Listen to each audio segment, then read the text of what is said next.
बिस्मिल्लाहिर्रहमानिर्रहीम अस्सलाम वालेकुम। मेरा नाम है फ़िज़ा नायत और आप देख रहे हैं एजुकेशनल साइकिल। आज की जो हमारी वीडियो है इसमें हम फिगर ऑफ स्पीच में जो पैराडॉक्स है, जो एक लिटरेरी डिवाइस है, उसके बारे में पढ़ेंगे, उसे समझने की कोशिश करेंगे। और आई होप कि अगर इसके बारे में आपका कोई कॉन्सेप्ट कोई थोड़ा बहुत गलत है तो वो आज की वीडियो देखने के बाद वो ज़रूर क्लियर होगा।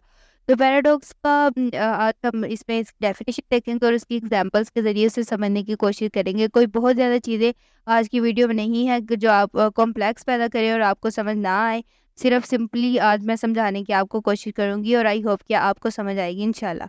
तो सबसे पहले हम पैराडॉक्स की डेफिनेशन देख लेते हैं कि इसकी डेफिनेशन क्या है। A paradox is a statement or situation that seems contradictory or absurd at first glance but upon closer examination में reveal an underlying truth or logic. अब पैराडॉक्स की डेफिनेशन क्या है, इससे क्या समझ में आती है, वो ये है कि पैराडॉक्स सबसे पहले तो एक स्टेटमेंट होती है या कोई ऐसी सिचुएशन होती है। तो जब आप किसी स्टेटमेंट को पढ़ते हैं या उस सिचुएशन को देखते हैं आप, तो पहले सबसे पहले जो आप उसको देखकर समझते हैं वो ये होता है कि ये तो स्टेटमेंट खुद को ही कंट्राडिक्ट कर रही है, मतलब खुद को ही डिनाई कर रही है। मतलब एक तरफ कोई स्टेटमेंट कोई बात कह रही है और दूसरी तरफ वो उसे गलत भी कह रही है।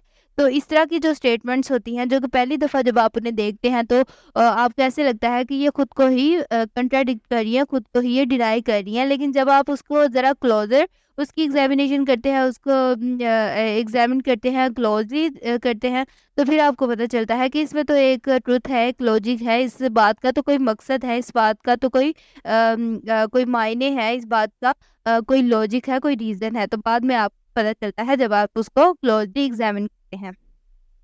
तो हम इसकी एग्जांपल्स देख लेते हैं सबसे पहले। और पैराडॉक्स में सिर्फ आपने ये याद रखना है कि इसमें कोई एक ऐसी स्टेटमेंट होती है जो खुद को ही डिनाई कर रही होती है, कंट्राडिक्ट कर रही होती है।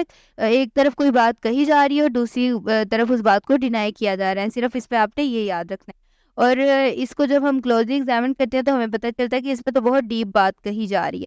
अब आगे एग्जांपल्स हैं, मैं आपको बताती हूँ और आई होप कि आपको इससे समझ आएगी।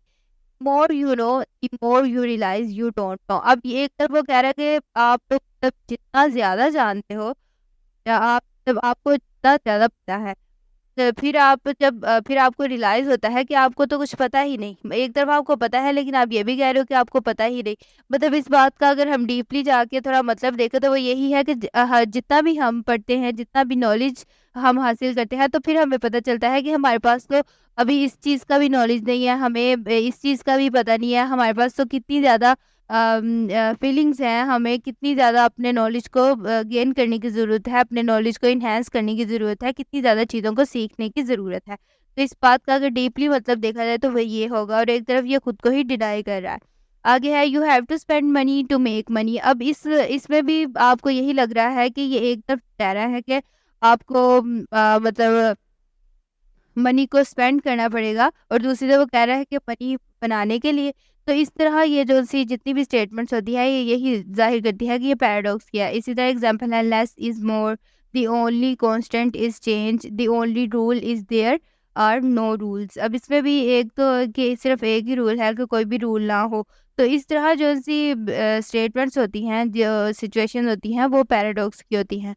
तो आई होप कि जो पैराडॉक्स का एक सिंपल सा कॉन्सेप्ट है जो कि एक लिटरेरी डिवाइस है, इसे भी राइटर्स अपनी जो सी राइटिंग होती है उसे क्रिएटिव करने के लिए, अपने रीडर पे एम्फसाइज करने के लिए, अपनी जो राइटिंग है उसे ज़्यादा इंटरेस्टिंग बनाने के लिए।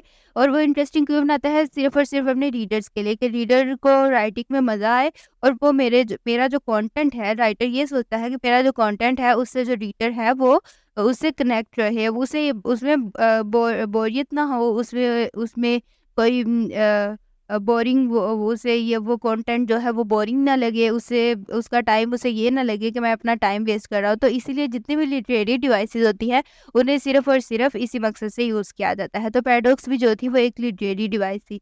और आई होप कि जो पैराडॉक्स का कॉन्सेप्ट है वो आपका ज़रूर क्लियर हुआ होगा। और अगर आप कोई सजेशन देना चाहें तो वो आप कमेंट सेक्शन में दे सकते हैं।